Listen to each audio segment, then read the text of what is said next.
So ma'am first of all आप big boss से बाहर आ चुके हैं, कहते हैं ना कि कुछ तो वजह रही होगी, यूं ही कोई बेवफा नहीं होता। जी क्या वजह रही होगी फिर बाहर आने की? सी आई थिंक काफ़ी टारगेटेड थी मैं पहले दिन से, जो मुझे लगता है गेम खेलने का अपना 100% देने का मौका मुझे बिल्कुल नहीं मिला।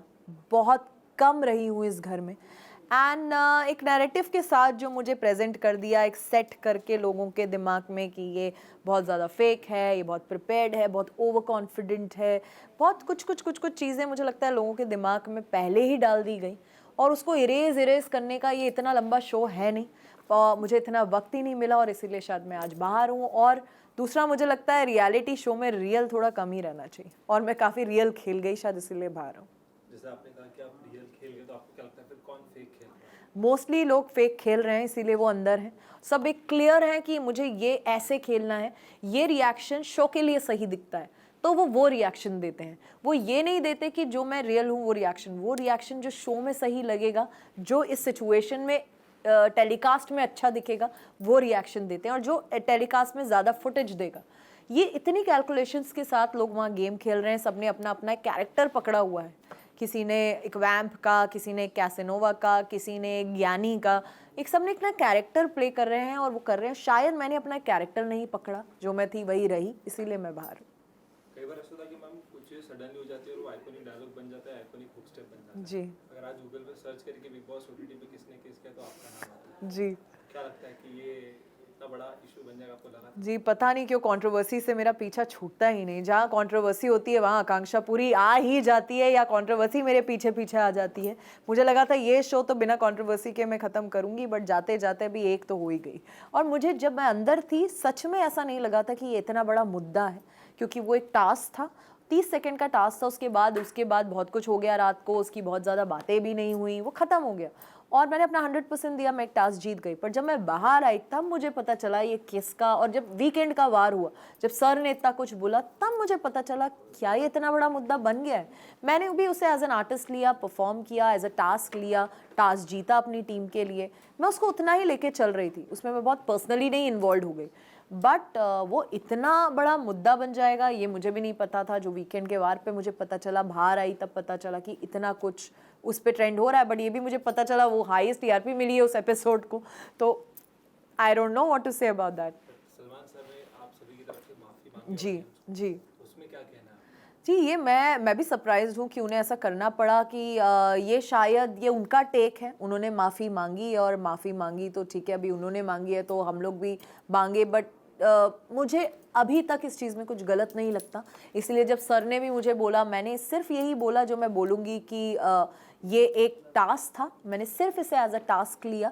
एज एन आर्टिस्ट मैंने इसको एक सीन जैसा लिया, मैं को स्टार के साथ परफॉर्म कर रही हूँ, उसको उतना ही लिया बस। उससे ज़्यादा मेरे लिए एक कुछ मुद्दा नहीं रखता है और उतना ही है मेरे लिए। और बाद में फिर ऐसा कहा गया कि you are not a good kisser और कई ऐसे चीजें हाँ, कही गई, उस पे क्या कहना है? डेफिनेटली मैं कोई पर्सनल, मेरे वो बॉयफ्रेंड नहीं है, लवर नहीं है जिन्हें मैं किस कर रही हूँ। मुझे उसमें किस का परफॉर्मेंस नहीं देना, या मेरा डायरेक्टर नहीं है जिसने मुझे मेरी सीरीज पे बोला है कि आकांक्षा एक पैशनेट किस दिखनी चाहिए दोनों हीरो हीरोइन के बीच में, ऐसा कुछ नहीं है। एक टास्क था, 30 सेकंड का टास्क मुझे कंप्लीट करना था, तो मैं ज़्यादा अपने ना लिप्स को ना ज़्यादा इतना रेसिप्रोकेट नहीं कर रही थी, इतना इन्वॉल्व नहीं हो रही थी उस चीज़ में। वो कुछ ज़्यादा पर्सनल ले गए इस चीज़ को कि वो ओवर ही घुसने लग गए, ओवर ही पैशनेटली किस करने लग गए, और मैंने उतना रिएक्शन बैक उन्हें दिया नहीं उस चीज़ में। मैंने उसे सिर्फ इतना रखा कि लिप्स टच भी हो जाएंगे 30 सेकंड तो मैं टास्क जीत जाऊंगी, मैंने उतना ही रखा। उसकी वजह से उनको लगा अरे यार तुमने तो प्रॉपर्ली किस किया ही नहीं, you are a bad kisser. तो आप मेरे घर पे आके थोड़ा ना मुझे मिल रहे हैं कि मैं आपको प्रॉपर्ली किस करूं। हम एक टास्क में टास्क जीत रहे हैं, उतना ही मैंने किया और इसलिए मैं टास्क जीती। तो आपने अपने टास्क को 100% देना बिल्कुल जरूरी इस समय समझा। बिल्कुल। आकांक्षा, आप जब से जैसे बात कर रहे थे, जब आप लोग की बातें होती थी, आपने एक जिक्र किया था कि मैं इतने सालों से रिलेशन में नहीं रही। लास्ट मेरा रिलेशन दो वो व्यक्ति इस घर में आया और यहाँ से उनको कोई व्यक्ति मिला एंड देन तो कई हद तक एक नाम है जिसके डायरेक्टली या फिर इनडायरेक्टली हम कह सकते हैं उसका जिक्र होता जी है। आप कुछ कहना चाहोगे उस बारे में? जी, डेफिनेटली, क्योंकि वो बार बार मुझे देखते थे कि तुम बैक एंड पे क्यों रहती हो, थोड़ा सा कट जाती हो, थोड़ा सा 100% नहीं दे रही हो, अपना खुल के नहीं आ रही हो। क्योंकि मुझे लगता है एक रियलिटी शो में रिश्ते बनाना और इतने कम टाइम में किसी को जज करना, मैं उन्हें बाहर नहीं जानती हूँ। अंदर सब कहीं ना कहीं अपना गेम खेल रहे हैं, कैरेक्टर फॉलो कर रहे हैं, तो वहाँ मैं किसी को जज कर पाऊँ कि ये मेरे लिए एक रिश्ते में सही होगा कि नहीं, इसके साथ मैं अफेयर रखना चाहती हूँ, मैं ऐसी नहीं हूँ। मुझे वक्त लगता है। किसी के लिए एक लाइकिंग हो सकती है, बट इतना बड़ा डिसीजन लेना कि मुझे इसको डेट करना है, मुझे इसके साथ रहना, उसके लिए मुझे टाइम चाहिए, उसके लिए मुझे उस इंसान को बाहर मिलना होगा। क्योंकि अभी आप सिर्फ एक घर के अंदर हैं। बाहर जब मैं काम पे जाती हूँ, आप कैसे होते हो, आप काम पे जाते हो कैसे होते हो, एक नॉर्मल लाइफ के रूटीन में आप कैसे हो, इसको देखने के लिए मुझे आपको बाहर मिलना होगा, इस गेम शो से हट के। वहाँ एक घर में कोई काम नहीं है, 12 लोग हो, वहाँ पे ऐसा होना बहुत नॉर्मल बात है।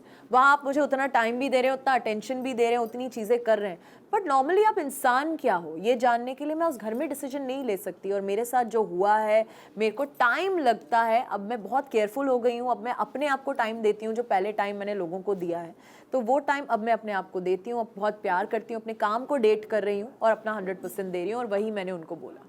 क्या लगता है मैम, कौन होगा विनर इस बार? जी, बहुत अच्छा गेम खेल रहे हैं पूजा मैम और अभिषेक, और मुझे लगता है बहुत ही मास्टरमाइंड के साथ अभिषेक खेल रहे हैं। और पूजा मैम तो सबको पता ही है जैसे खेल रही हैं, वो बहुत शार्प हैं, बहुत स्ट्रॉन्ग हैं, और ये दो मेरे टॉप 2 डेफिनेटली हैं। और मुझे लगता है अभिषेक को ये गेम जीतना चाहिए।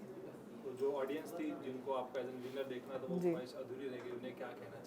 यार मैं बहुत बहुत सैड हूँ एंड सो सॉरी गाइस कि आपने मुझे इतना प्यार दिया, इतना सपोर्ट किया, बट मैं इतनी जल्दी बाहर आई, आपको डिसअपॉइंट किया, उसके लिए सॉरी।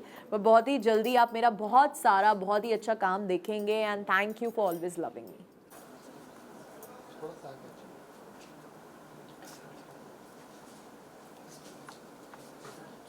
मॉम लाइट मारा है। नहीं